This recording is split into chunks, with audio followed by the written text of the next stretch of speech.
Hey guys, let's put our shoes on, go out the back door, step out on the homestead, and let's see what we can find for supper tonight.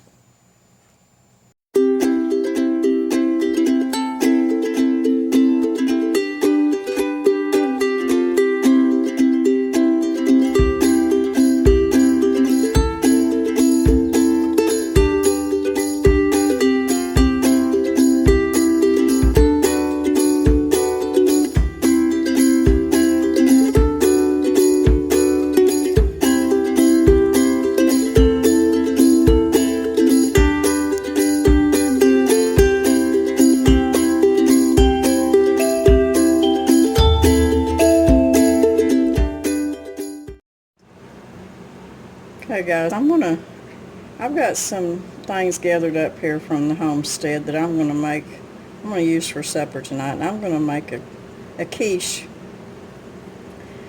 And I pretty much got everything I need right here just from walking outside and gathering up what I need. I've got some little cherry tomatoes. These are little sungolds. I like these because they're tart. They're a little bit tart and a little bit sweet. And I've got some just little baby cherries. And I've got me some basil that I just picked. I've got some thyme here that I've had dried. I picked me a squash. I've got a little head of fresh garlic out of the garden. And of course I've got some fresh eggs out of the hen house. So I'm going to make me a good old homestead quiche. And like I said, I just walked outside and got what I needed, and that's what homesteading's about. So let's get started on our supper. I've got 5 eggs here. I'm going to break them up into my bowl. Now, I'm not going to make a crust for this one, so it may be more like a frittata instead of a quiche, but either way. But for me and Danny, I think 5 eggs is plenty. And I'm not going to have any meat in this quiche, strictly vegetables and cheese, because I've got some refried beans that I canned, and I'm going to make some flour tortillas, and that's going to be our supper. So I'm going to mix up my eggs. I'm going to whip them up pretty good, get them good and light. Now the way I was taught for frittata is that you need to mix some eggs consistently and get them to kind of a frothy state. Now I don't have my half and half in there yet.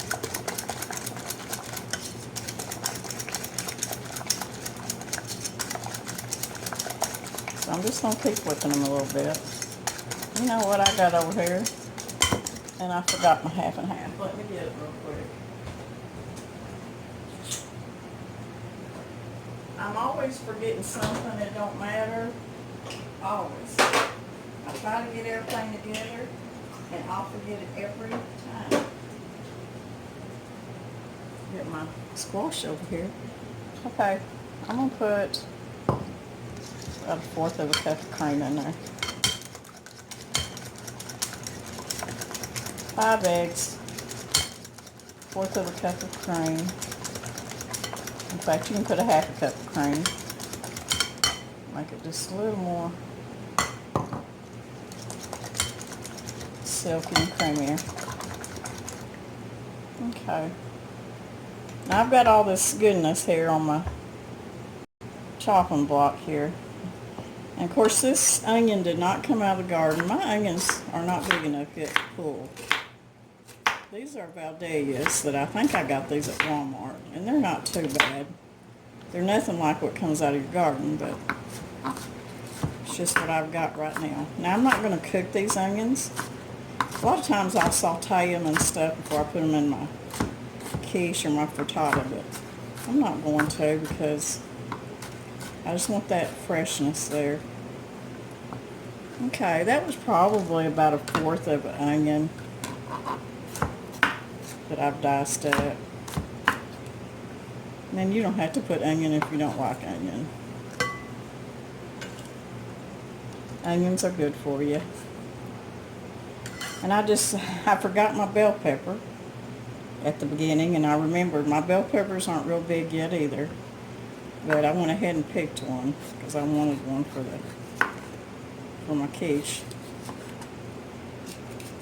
You know, here in Arkansas, or here on my hill anyways, our bell peppers really don't start coming off till really, I mean, about July, August. I don't know why. You know, a lot of people are already getting a bunch of big bell peppers, but around here we just don't. It just takes a while. I don't know. I don't know what the deal is. But I'm just going to cut this little bell pepper up, and you can put any kind of pepper in it you want. Put a jalapeno in it if you want to. And I've got some little Italian red bell peppers that are coming on out there. They're still green. They ain't turned red yet, and I'm waiting on them. And I've got these little tomatoes, and I'm not going to dice them up. I'm just going to kind of cut them in half and put them in here.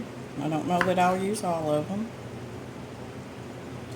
The little sunny goes, when you bite into one, it kind of makes you pucker at first, and then it's sweet. I like it like that. But I tell you, the hotter it gets, your tomatoes really aren't as sweet as they need to be. I've been growing some English cucumbers, and this year, instead of planting them right out in the sun, I've got them over by the greenhouse, and they do get sun, but they're just not right out in the sun. And they have been doing so good, and the cucumbers are not bitter at all, and just seems like they're thriving real good right there. So maybe I done something right with them this year. Okay, I think that's all the tomatoes I'm gonna put in there. I'm gonna cut up this squash. Now, the way Mr. Brown likes squash, he likes it cut up. He likes it fried, and I do too. But for tonight, I'm just going to try to cut them up a little thin. I'm going to put them in our quiche and save that. So I don't need all of it to put it with my others. I think I'll just cut them in half, like this. And I've got some spinach here. You know, when you forget, like me, to thaw something out for supper and you've been at work all day, you just don't have time to even think. You come home, you're exhausted, but you're hungry. And your old man don't even mention about taking you out to eat. Something like this is great. And you don't have to cut that spinach up. You can keep it whole if you want to, but I like to cut mine up. I'm just mainly putting it in there for the health benefits of it. I've got some basil out of the garden. It looks kind of limp because I rinsed it off a while ago. This stuff smells so good. I've got herbs growing by my back door in a pot, and every time I go in and out that back door, it smells so good. That's what I smell, is all in my herbs. And even that stem. In fact, I'm going to put the whole thing in there. But I'm going to roll it up so I can cut it, julienne it real good without cutting my fingers off. Put that in there. Let's see. I've got, right here, I've got some fresh thyme out of the garden. And I'm just going to take it and just kind of go backwards with it and pull it off. It's already dried, and I'll nip off the tops and I'll bring them in. Uh-oh, my weather radio's going off. We must have some bad weather coming. Probably thunderstorms. Yep, severe thunderstorms. Huh. Okay, I've got a little piece of fresh garlic out of the garden too. And cut the end off. You know, when I planted this garlic last fall in the garden, I hadn't ordered any to plant, but I had some cloves in here from some organic garlic cloves that I bought at the store, and that's what I planted. So they didn't get real big. Next year I'm going to make sure I get some bigger garlic, but it's still really good. And them cloves are really tight. So I'm going to get this garlic chopped up, and when we get back, we'll stick this quiche in the oven.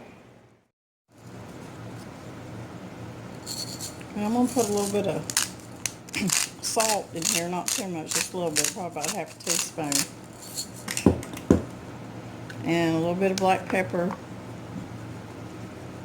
probably about half a teaspoon. And I've got some taco seasoning that I make up myself. I'm going to put about a half a teaspoon of that in there too. I'm just going to stir this up.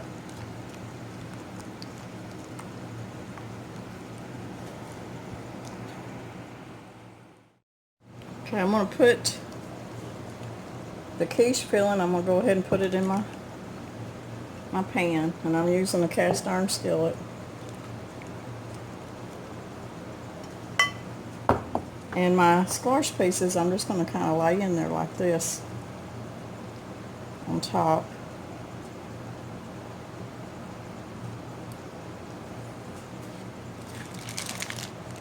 And I use this queso fresco a lot in a lot of my dishes.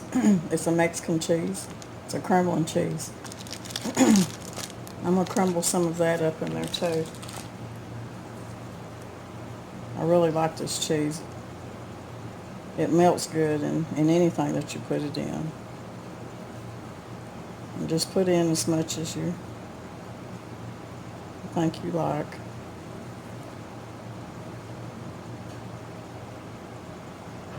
You can put in any kind of cheese. Pepper jack, cheddar.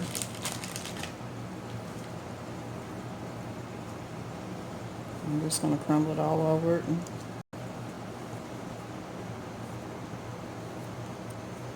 And put some more squash pieces. So what the squash will be our meat substitute in this frittata. So it'll be good and healthy for us.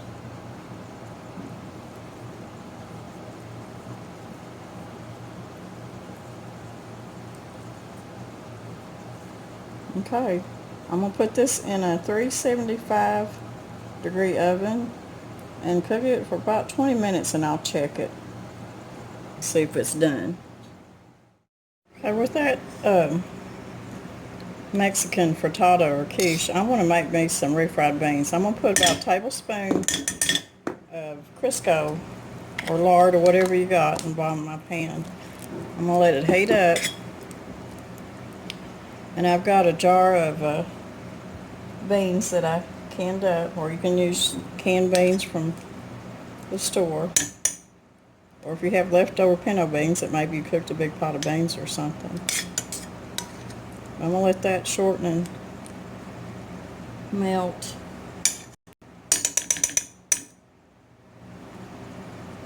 And then you just dump your beans in there.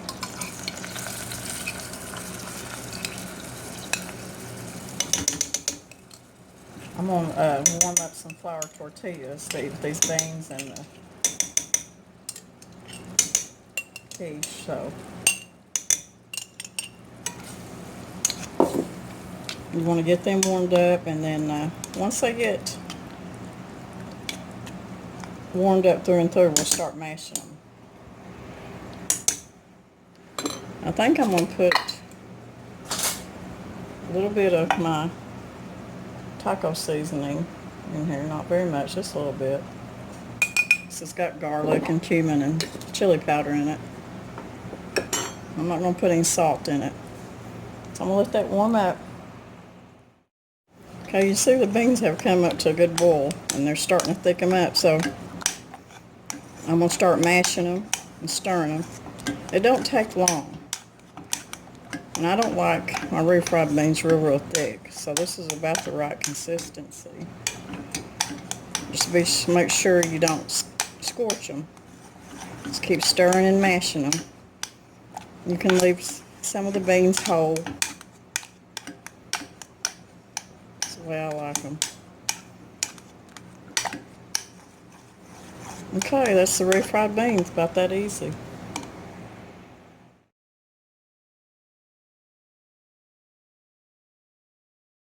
It's good and healthy, guys. If you like this video, give me a thumbs up and share. God bless.